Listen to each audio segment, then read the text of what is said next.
Assalamualaikum warahmatullahi wabarakatuh. Nginahin lamun hate geus aya cahayaan, sebab pada dasarnya jelema ngudag-udag cahaya.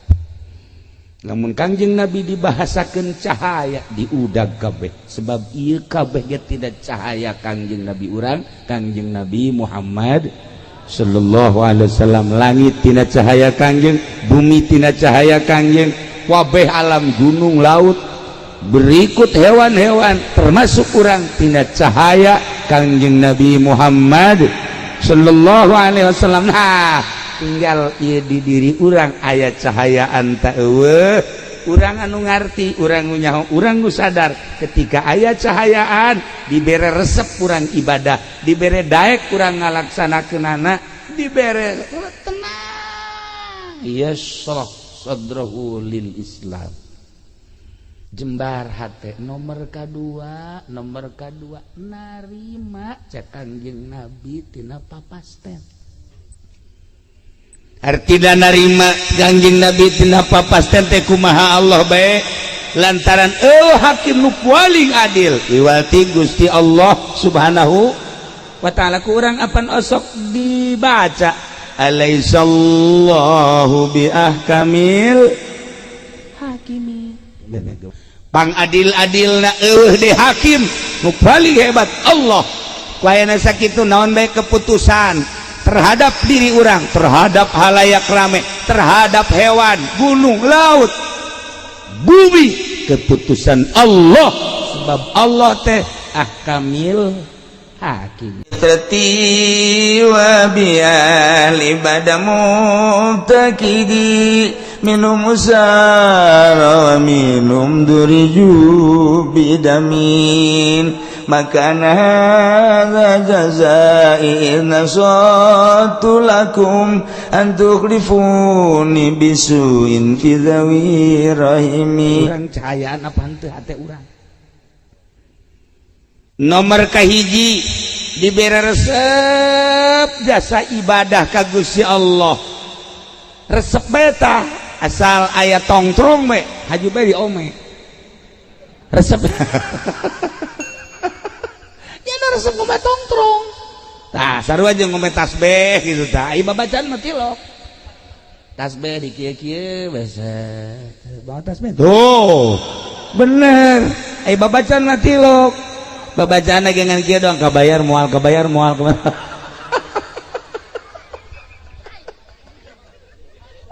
Ya Allah ya Rabbi, eta mah penipu sebenarnya mah.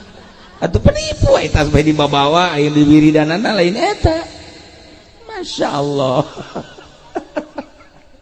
Nah, di mana-mana hate cahayaan wani ngalaksanakeun ibadah, embu ngalaksanakeun maksiat eta cahayaan hatena. Islamna berarti bener. Nah, lamun kuari jelema Islam KTP-na ge malah boga tilu kos Haji Pendi. Tilunya nama KTP teh. Oh, loba batur mah hese KTP-nya mah tilu.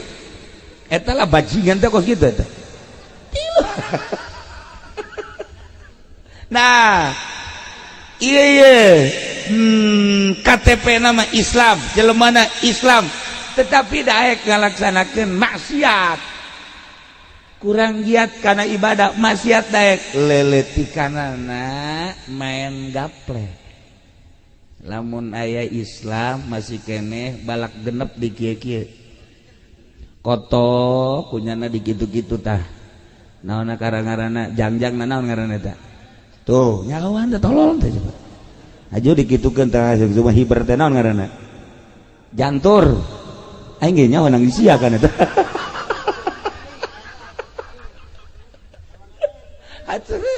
Aja lamun kotok dikitu-kitu teh tah uluna naon tah ngaranna? Teh dipale eta. Eta teh diadukeun bareng kos kitu. Eta urang cayur tolol tah kos kitu tah. Urang cayur eta, pagawe mang cayur eta sebenarnya. Nah, lamun masih keneh daek kos kitu tah. Ya Islam mah Islam, tapi daek keneh main remi, daek keneh main catur, daek keneh main gaple, anu osok dikitu-kitu teh plok naon ngaranna? tuh nyawan bandarna renyana meureun mudah-mudahan kabawa ka akhiratnya mangajinya tah eta da kene kos kitu minimal boga TV kene tuh eta nonton TV naon maksudna coba mun pake maca sholawat sabaraha jam eta nonton TV maka mun pake maca sholawat Masya Allah sabaraha ratus urang kieu bae di TV kos do oplo eta teh hayu ja pikir ku otak beres dengar orang kene mah potongan kos kieu atuh aja huis geus bae di hulu ka jembut-jembut masa kene nonton TV tah nah geus mulai tah berarti tah Islamna geus teu bercahaya geus teu bercahaya tah Islam mun daek kalaksanakeun maksiat berarti Islamna geus teu bercahaya lamun geus teu bercahaya sakumaha kan Gusti Allah dina Al-Qur'an wa may yaj'alillahu lahu nura fama lahu min nur lamun ku Gusti Allah geus teu dibere cahaya atuh eueuh cahayaan ana eueuh cahayaan teu meunang neuleuh jahe asal neuleuh jahe baju kieu teu kicup-kicup kieu tapi mang uting wajar lah neangan deui tuh saya calon nah itu masalah dua habak sekali lah tah iya lamun geus eueuh cahayaan hate atuh geus abrut-abrutan maksiat terus Islam mah Islam tapi terus we maksiat mulai tah lamun geus loba maksiat ibadah teh ibadah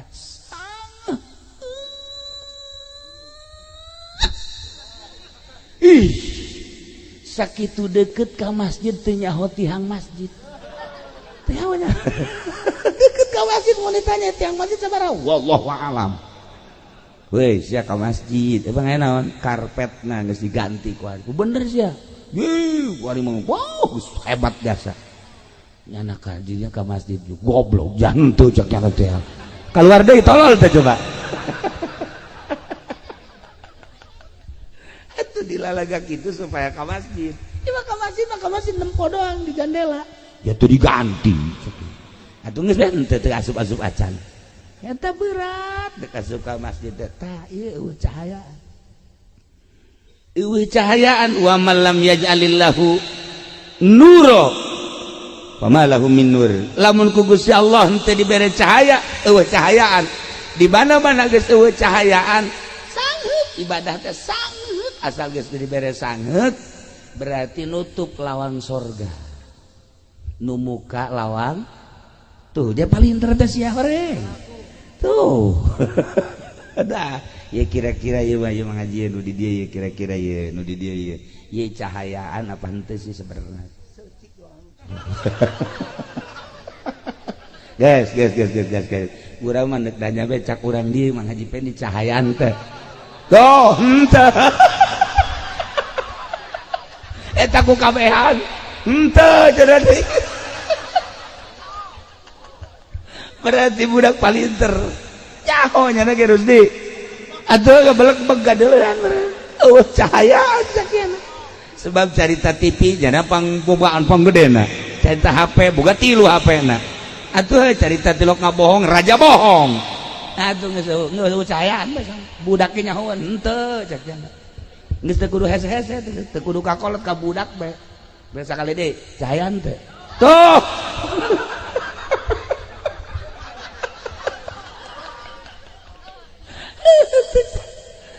cahayaan lementak sama kula masuk ingin ka dongeng da dongeng nah aya urang kitu India aya urang Arab aya urang Indonesia kabarna urang Indonesia aja pendi ya 3 nah ieu cek jala ieu aya kandang embe bau pak kuat-kuat ieu dongeng di Jalaluddin Rumi ke deh ieu pak kuat-kuat coba saha nu kuat di kandang embe ayo embena aya di dinya mena aya di nyobaunya hangset mbene ge aya mulai orang India heula asup orang India kadinya tahan kunyana geus ngap-ngapan geus 10 menit doang kuatna keluar wah cek orang India waduh tidak nehi cek gitu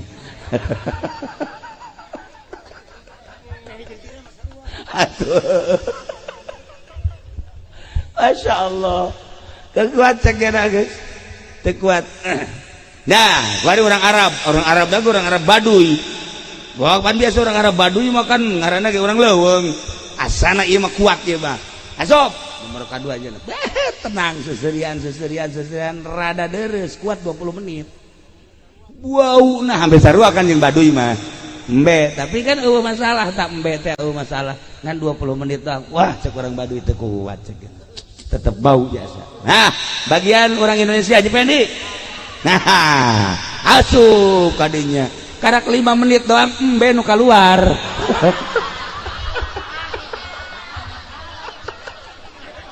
sak embe teu kuat aing gitu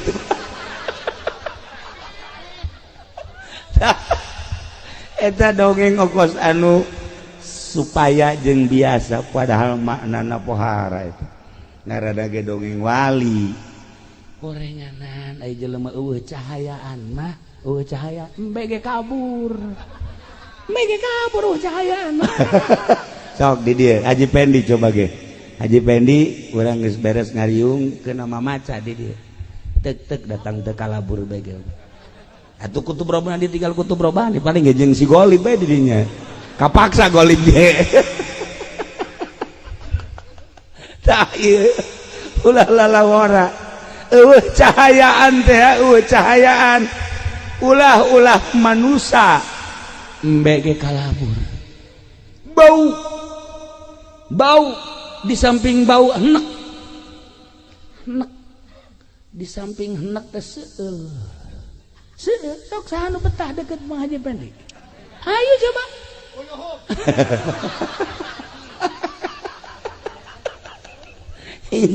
incuna itu kakek masih ada aja ya kapan nggak adanya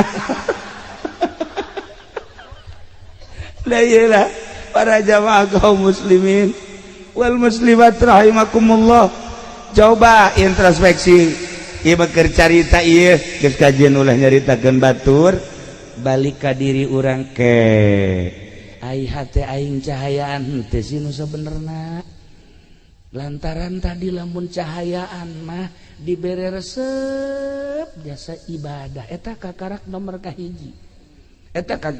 kahiji tanda jelema nu aya cahayaan dibere resep bae masyaallah waktu salat teh geus ditungguan bae di deuleu deui wah encan masih kena jam 10 deuleu jam 11 setengah 12 geus siap-siap ya pas jam 12 es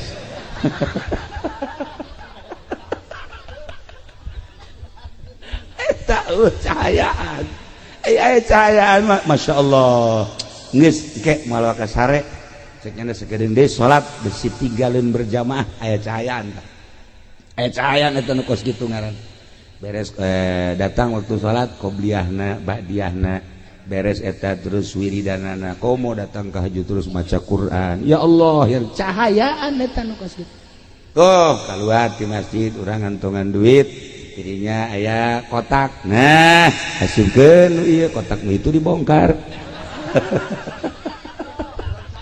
orang etek orang cayur gegedena orang pondok nah etalah cahayaan mah kos kitu tah ka budak deudeuh ka sesama nyaah ka saluhureun hormat eta ngaranna aya cahaya nginaheun lamun hate geus aya cahayaan sebab pada dasarna jelema ngudag-udag cahaya lamun Kangjeng Nabi dibahasakeun cahaya diudag kabeh sebab ieu kabeh ge tidak cahaya Kangjeng Nabi urang Kangjeng Nabi Muhammad sallallahu alaihi wasallam langit tina cahaya Kangjeng bumi tina cahaya Kangjeng kabeh alam gunung laut berikut hewan-hewan termasuk urang tina cahaya Kangjeng Nabi Muhammad sallallahu alaihi wasallam nah tinggal ieu di diri urang aya cahayaan ta eueuh urang anu ngarti urang nu nyaho urang nu sadar ketika aya cahayaan dibere resep urang ibadah dibere daek urang ngalaksanakeunana dibere tenang yashrah sadrahu lil Islam jembar hate nomor kedua narima cak Kangjeng Nabi tina papasten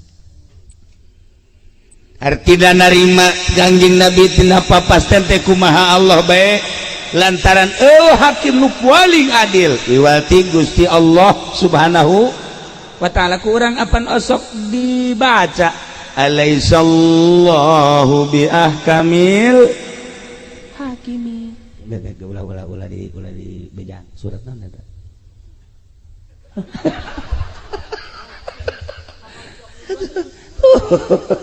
eta teh artinya masuk dibaca ge tuh cak nu di tukang alhakumut cenah deui na bejaannya na maksudna mah sarua ondona itu mah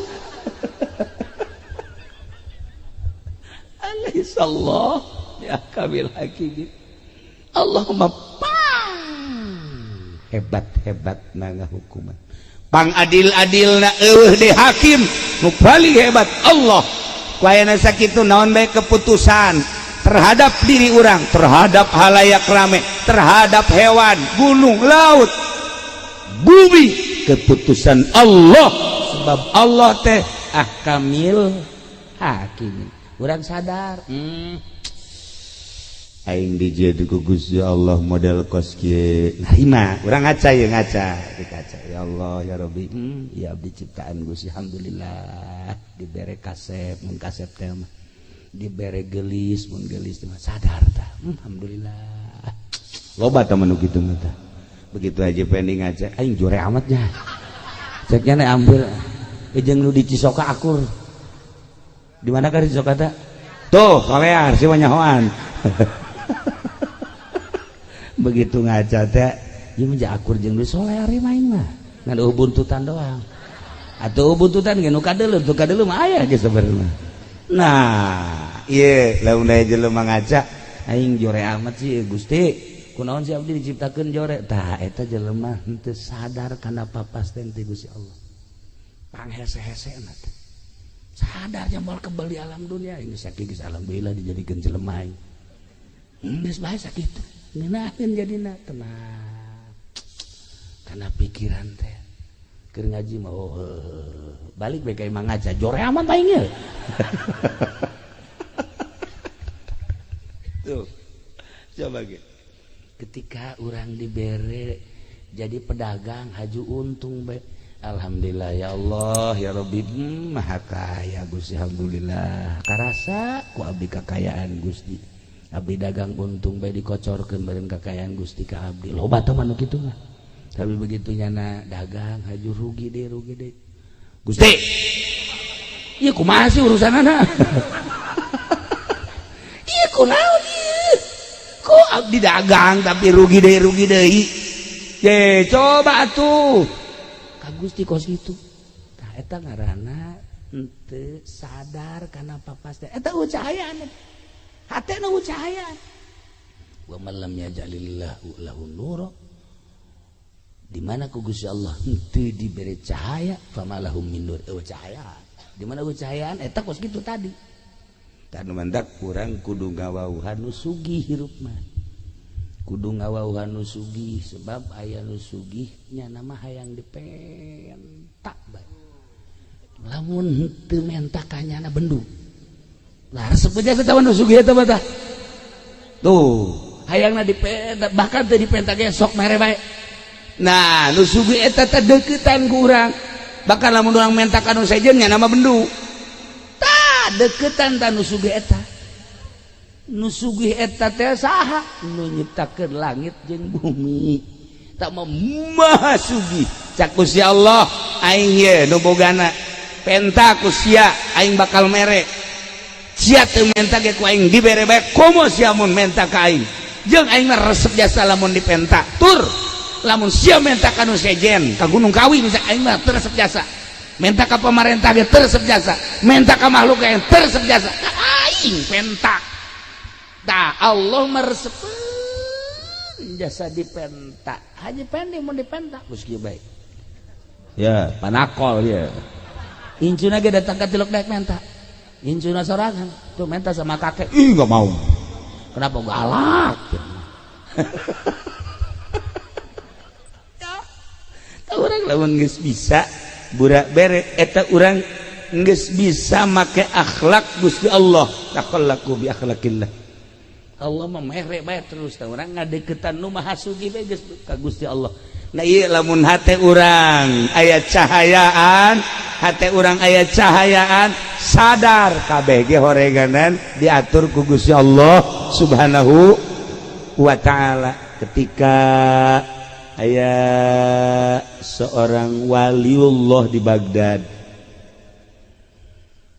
begitu manehanna keur di Baghdad ternyata horenganan di daerah Tartar keur perang terus perang nyana ngadenge begitu nyana ngadenge eta peperangan geus mah awewe pararae sipil masyarakat teh budak leutik ke parae nyana ngomong kieu ka Gusti atuh kunaon eta diperangkeun sehingga eta pararae masyarakat emang eueuh nu ibadah emang eueuh nu sok hudang ti peuting emang eueuh wali pan beureun aya wali maot aya ulama maot kudu maotkeun aya diperangkeun ku Gusti langsung nyana peutingna sare barang sare ngimpi kapanggih jeung hiji jelema make jubah terus nyekelan surat eta dibabawa bae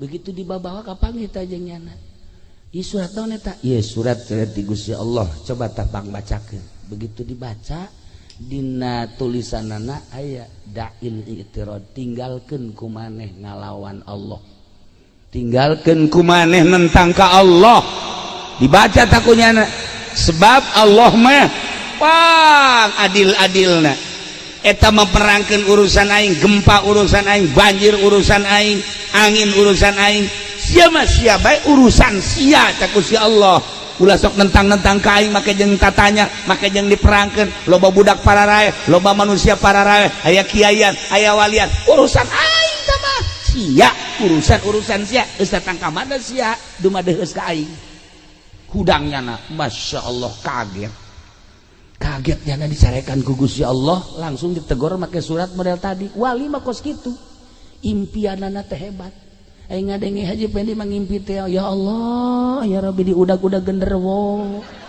aya ngimpi kos kitu eta aya deui nyana mangimpi naik ka gunung ragal paling hebat nyana mah ngimpi diudag-udag anjing saenggeus tadi udag anjing ngaju nyana kagang geus kagang haju hayang kiih manggih sumbur maju kiih ngompol eta Haji Pendi mah kos kitu impianana masyaallah wali mah tadi tegur ku Gusti Allah make surat tinggalkeun nentang ka Gusti Allah sebab kabeh ge ieu adalah urusan Allah cak Allah sia ulah tatanya kunaon ku aing digempakeun ulah diutang hitung Gusti teh urusan aing kunaon eta teh ku aing dianginkeun ulah make diutang hitung teh urusan aing kunaon diperangkeun ulah make jeung tatanya urusanana teh urusan aing sebab aya jelema anu ku aing di maotanana melalui senjata melalui pedang-pedang jeung sajabana hakikat nama horenganan eta teh deuk di maotan ngan carana Gusti Allah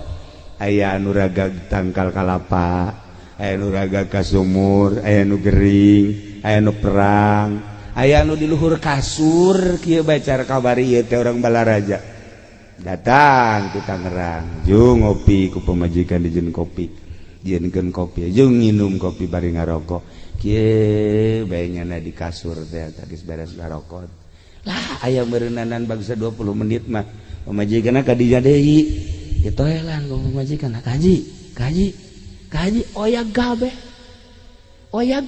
pae ngopi can anggeus ngarokok can anggeus nyana ngedang doang gitu mau Masya Allah nu geus dipasangka bakal paeh jasa kamar Haji Pendi hirup kene ngana gua sehat deui malah mah make susuit deui aya jahe ge suit tolol tuh coba urusan Allah. Nah balik deh, lamun hati urang cahayaan geus moal aya nentang-nentang ka Gusti Allah, geus urusan Allah. Urang tani sageus tani terus parena bagus kabelah dieuna gacung hapa. Nah urang kan ngomong kok ieu jadi kosia kurang naon si aing pengurusanana. Iya Allah ya Rabbi Gusti urang maka Gusti deh bae naon teh Gusti ya kok ieu kurang naon ieu da pupuk da lain sebagainya urusan aing teh Gusti Allah siana sing sadar. Lamun kula inget ka dongeng harita di zaman Sidina Umar, di zaman Sidina Umar aya kabeuleman, begitu aya kabeuleman di zaman Sidina Umar khalifah langsung jelema neangan cai berat cek Sidina Umar ulah di paruman make cai. Waktu pertentangan antara masyarakat jeung Sidina Umar lain kudu di paruman make cai di daerah ieu aya jelema nu teu ngazakat ulama nyaho tak tewak si eta hayo bawa ka dia si ada kazakat teh moal gegeran kazakat gegeran dikaluarkeun pareum sorangan seureuh pareum sorangan tah kebakaran eta ku ahli hakikat maka nyahoan lamun make blambir loba nu teu pareum tapi ku Sidina Umar mah ulah make jeung make di pareuman make cai sagala rupa moal pareum ribut heula eta tadi kalau tah demantak di pondok kabar ieu kapan kebakaran atuh tinggal si ieu bae tah tewak ieu ayo huluna kitu-kitukeun zakat sia ya Allah ya Rabbi. Lamun urang nyaritakeun antara zahir jeung antara hakikat, antara zahir jeung antara batin jauh luar biasa. Urang mah make perjalanan zahir bae lantaran ieu qalbuna can aya cahayaan, Islam can aya cahayaan.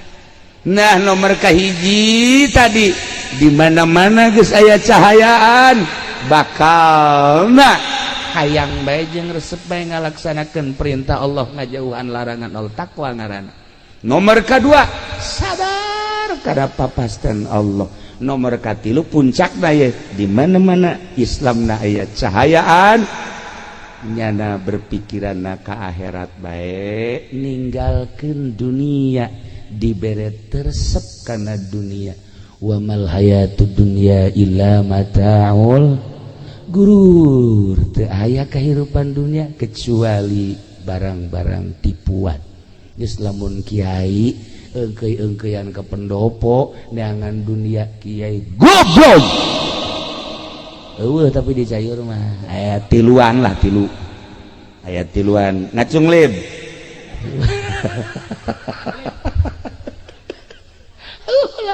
Ulah neangan dunia. Abong-abong bisa ngaji, abong-abong bisa baca Quran, abong-abong nyaho hukum dipamerkeun pake neangan dunia. Eueuh cahayaan kiai tinggal kiai berarti ieu eueuh cahayaan tah Islamna. Encan puguh ngajamin ilmu nungtun kadang-kadang ilmu mawa ka neraka. Lamun ilmuna jadi hijab tina cahaya.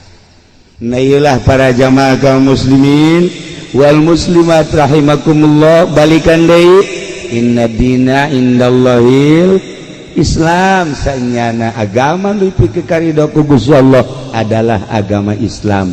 Tetapi Islamna kudu anu aya cahayaan.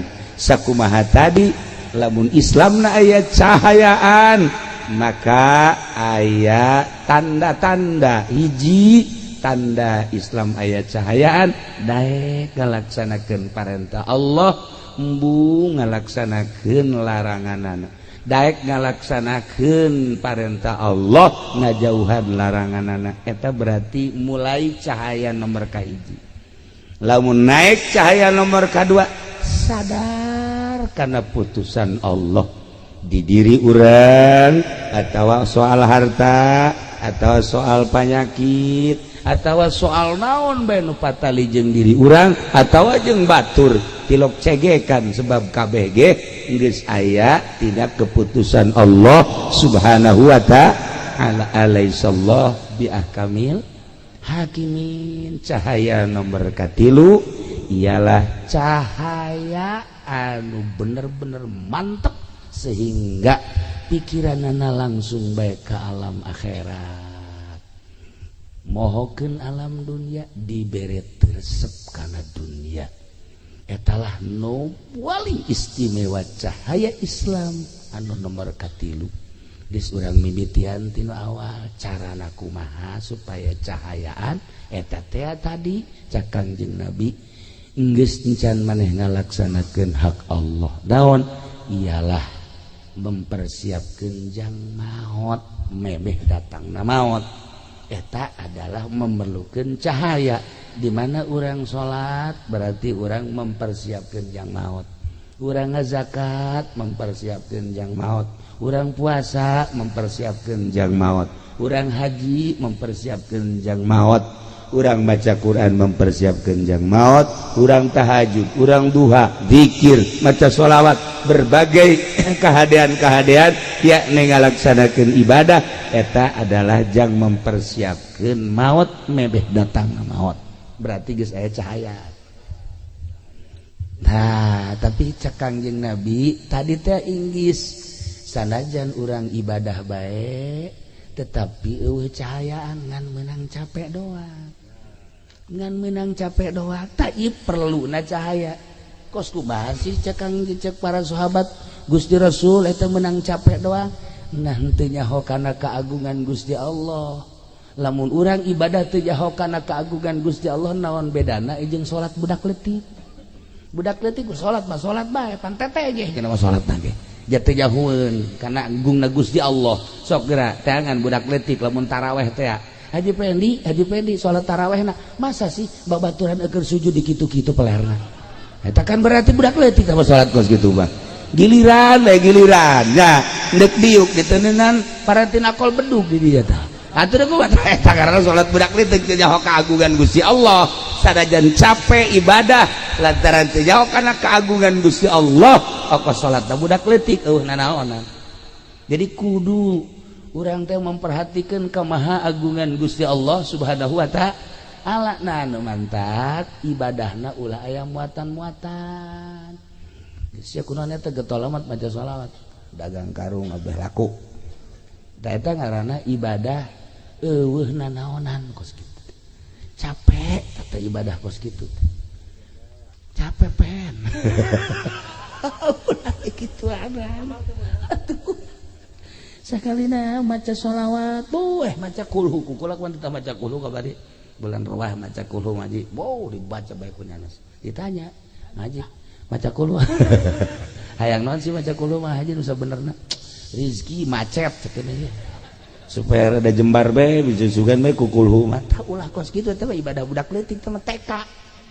Capek eta ibadah kos kitu teh ibadah teu nyaho kana kemahagungan Gusti Allah. Geus bae urang mah ibadah salat ulah aya muatan dunia, ulah aya muatan-muatan selain lillahi ta'ala. Karak ta eta ibadah nu mantep. Geus aya cahayaan tah. Mun masih keneh muatan-muatan keneh bae mah cara nu deuk calon lurah.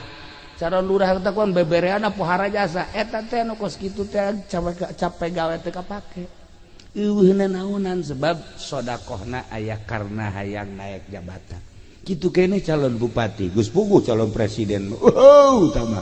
Haji penmentas ieu maka ditupan. Ka istana tolol henteu. Mending mun dibere henteu deui. Dibere onam. Kitulah para jamaah kaum muslimin wal muslimat rahimakumullah.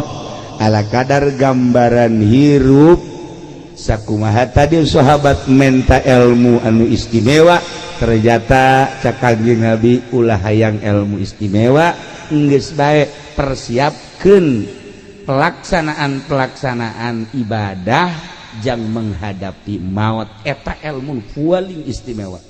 Adapun kadituna lah cak Kangjeng Nabi gampang nu kadituna asal etana hebat karat ngan ulah ibadah ngan sakadar sigada hungkul tapi kudu didorong ku cahaya. Neangan cahaya dua cara, hiji langsung boga guru aya nu nuduhkeun, nomor kaduana babarengan jeung nu geus bisa insyaallah cahaya tersebut bakal nyinaran saetik engke bakal ngarti ketika orang geus ngarti berarti geus aya cahaya teu karasa neangan guru mursyid mah hese urang atuh babarengan besok geura urang lamun sering jering babarengan jeung Haji Pendi bakal karasa karung ayam memang ngarti ieu karung ayam cekna teh ieu mah dodet jauh ka dodet segala nah iya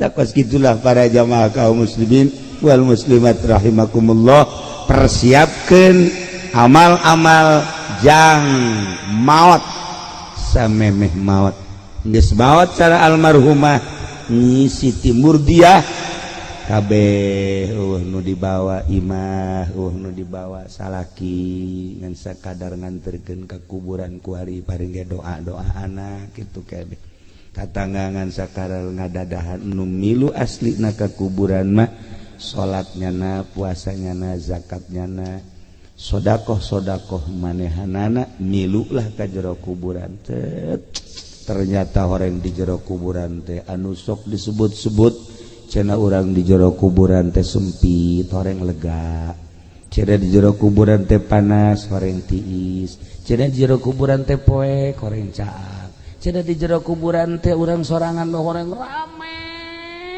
biasa di jero kuburan teh masya Allah bohong eta nu nyebutkeun di jero kuburan sorangan bohong nyebutkeun di jero kuburan poek bohong nyebutkeun di jero kuburan teh panas bohong ternyata Imam Ghazali nyana nyaritakeun di jero kuburan horenganan rame caang rame biasa sehingga nyana ngagerokeun ceng-ceng ka dieu sia ka dieu rame amat cenah ka dieu maneh ieu kasep amat saha cek nya ieu kula salat teh ieu kula ngabaturan mamang cenah geus terus bae insyaallah terus datang ka mahsyar datang ka ditimbang kula batur ya Allah ieu saya ieu kula zakat cekeun ya Allah ieu kula tahajud teh ieu salat hajat masyaallah barang Haji Pendi teh di jero kuburan ieu si hajore amat nya hideung nya jore nya culean deui ya Allah cak Haji Pendi si hajore amat bahasa pan batur mah haji ieu batur di mana aya eta nyadakeun si mbak teh ya batur ieu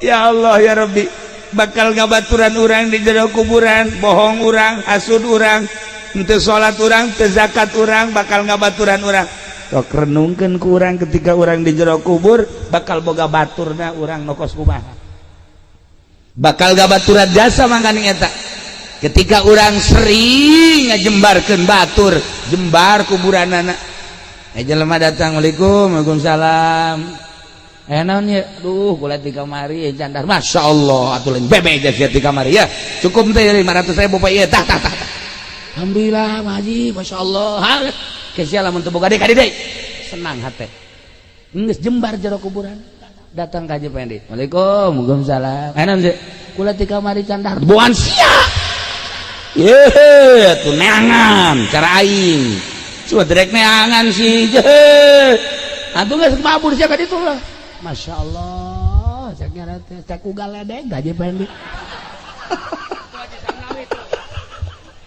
eta jempitkeun batur sepit di jero kuburanana ya Allah ya Rabbi urang ayeuna nyieun masjid tah den kipas di masjid tiis jelema maca sholawat ka tiisan komo AC nu ngaji ka tiisan komo AC di jero kuburanana tiis ya Allah malaikat ieu tiis daun eta teh cek malaikat teh tah kipas anu di masjid bu nyaho kieu mah kula meuli AC cek nya ieu kipas anu dipasang ku kula teh anu make nu jore teh eta kipas ge haju leumpang ge kotek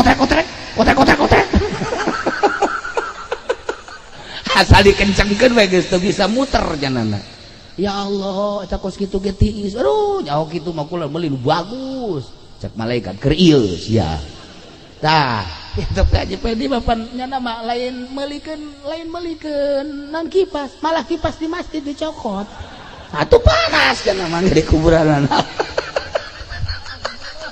atuh cek Haji Pendi malaikat ieu naon li panas nah maling kipas ya panas mentek sih ada ngaji ke masjid gede.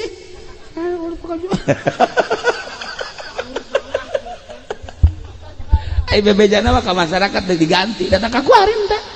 Datang ka saiki orang diganti ge. Memang konon sirama. Nah, aya Ustad Maling ih heran.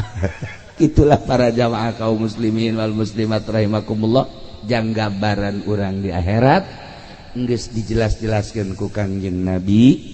Urang iman ka Kangjeng Nabi, percaya ka Kangjeng Nabi, urang beragama Islam, tinggal cahaya na ayat henteu sehingga urang bisa ngalaksanakeun naon keyakinan urang. Sebab aya jelema anu iman ngan disungut doang tapi di jero hate mah henteu, munafik. Wa minan nasi may yaqulu amanna billahi wa bil yaumil akhir wa ma hum bimu'minin. Tidak sawarehna manusia wa minan nasi may yaqulu, aya jelema nu ngomong amanna billahi wa bil yaumil akhir, abdi iman ka Allah, iman ka yaumil akhir, padahal mah wa ma hum bimu'minin, teu iman, munafik tah mah. Aya jelema anu iman mah iman ka Allah, munafik henteu, tetapi eueuh cahayaan. Imanna Islamna eueuh cahayaan, imanna eueuh cahayaan, berani manehanana teu ngalaksanakeun kayakinanana. Nah ieu hampir-hampir urang kos kitu tak kabeh, iman ka Allah, iman ka Kangjeng Rasulullah, iman kana naon anu diucapkeun ku Kangjeng Nabi, tetapi ngalaksanakeunna henteu. Kunaon eta?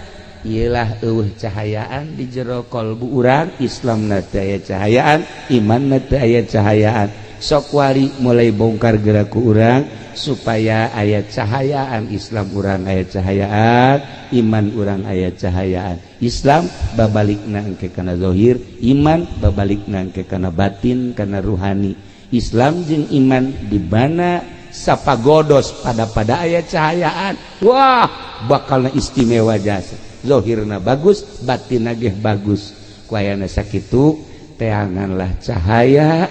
Di mana sih ayana cahaya? Di pondok-pondok pesantren, tah kadeleuna mah pondok kos ge teh hina jas. Tapi horenganan anu ngadatangkeun ka sorga kos kieu. Alhamdulillah kos pondok mah tolol. Siang pondok ngaran doang. Kampung pondok salilana bodoh, heran aing mah. Tuh, ya, urang lamun ningali gedung. Wow. Universitas wallahu alam ngadatangkeun ka sorga panteu mentereng hebat, gedung-gedung menjulang urang ka Jakarta ieu sing ngadatangkeun ka sorga panteu. Ketika urang deuleu kantor DPR isi ka sorga panteu kantor ieu, tapi lamun urang deuleu majelis taklim, deuleu pondok hina ka deuleuna, justru melalui ieulah pintu-pintu surga terbuka. Teangan cahaya di pondok-pondok pesantren model kos sekarang hina kadele ku pandangan mata, tetapi mata batin di mana geus cahayaan ieu teh lain sakadar pondok pesantren, tapi ieu teh adalah raudhatun min riyadil jannah. Seperti etalah ahli-ahli Allah teu perlu mewah-mewah. Ketika aya teu perlu dibangga-bangga. Nu penting ieu adalah ngamakna anak-anak. Itulah para jamaah kaum muslimin wal muslimat rahimakumullah. Malam ieu urang diundang ku almarhumah Ibu Murdiah, maksudna mepelingan ka urang, wahai ahli-ahli cayur, kula geus balik kalbur asli, ente ge bakal baralik. Ternyata nu ngabaturan kula di jero kubur amal-amal kula, amal salat, amal puasa, amal zakat, amal-amal sedekah jeung sajabana, amal ngaji jeung sajabana. Santri mah eueuh jang ka neraka sabarna. Santri mah ujang ka neraka, santri mah kajeun HSBG di kobongna surga. Tuh, siapa percaya waduh segala naon. Ye. Atuh cara bae cicing lagi di taman surga deuk kumaha atuh. Ujang ka neraka. Lamuntak santri mah sanajan amalna jore pan di ka nerakakeun, begitu deuk diasupkeun ka neraka aya utawi. Ye, utawi Gusti mah segede pereup. Ieu naon dia? Ye, kula utawi nang nyieu jurumiah di utawian. Nah, cek malaikat naon sia? Ieu utawi ieu. Cek jana teh kula teh ieu saksi bahwa nyana teh di pondok pesantren. Pindah deui ka lawang nu ieu. Utawi aya deui bae di dieu. Terus bae unggal lawang utawi iku. Malaikat ge sebeleun nya jagana. Jadi jagaan ku utawi iku bae. bebe jaga Gusti Allah Gusti ieu ya utawi ikuan ka sorgakeun habak tuh ye batak santri wah ujang ka neraka. Para jamaah kaum muslimin wal muslimat rahimakumullah, kurang doakeun Ibu Murdiah mudah-mudahan dihampura sakabeh dosana, dilegakeun di kuburanana, dicaangkeun di kuburanana, dibere kanikmatan kubur ku Gusti Allah sehingga nyana bisa tentrem nikmat menikmati naimul kubri.